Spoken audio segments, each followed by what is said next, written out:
দেওয়া হয়েছে, কিন্তু একটু দাবাই রাখতে পারবেন ইনশাআল্লাহ। কখনো পালিয়ে যায় না, ভবিষ্যতে পালাবে না, জনগণের পাশে থাকবে, জনগণের সাথে থাকবে। আপনি সমস্ত নদীরা এখানে অনেক মানুষের সমবেত হয়েছেন, অনেক অসুবিধা হচ্ছেন। আমরা এখনই আমাদের গণতন্ত্র শুরু করবো ইনশাআল্লাহ।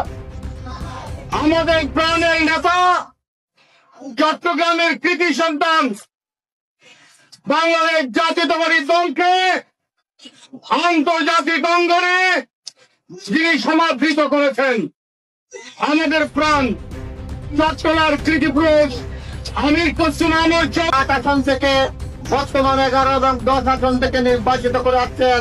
সেই সুযোগ রাখা আমি হোসেন মোহাম্মদ চৌধুরীর একমাত্র সন্তান।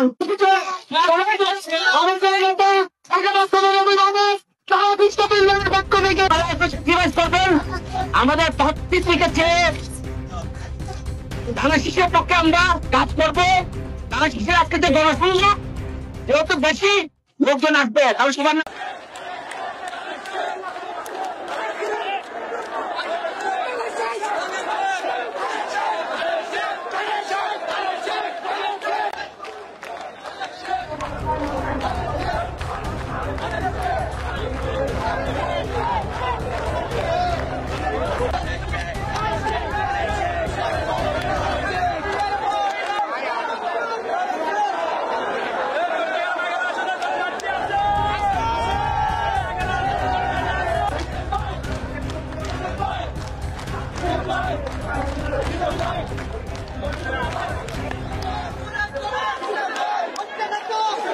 প্রত্যেকের ফ্যামিলিতে যদি 5টা করে ভোট থাকে, আজকের উপস্থিতি প্রমাণ করে আগামী 26 নির্বাচন ইনশাআল্লাহ ধানের শীষের বিজয় হবে।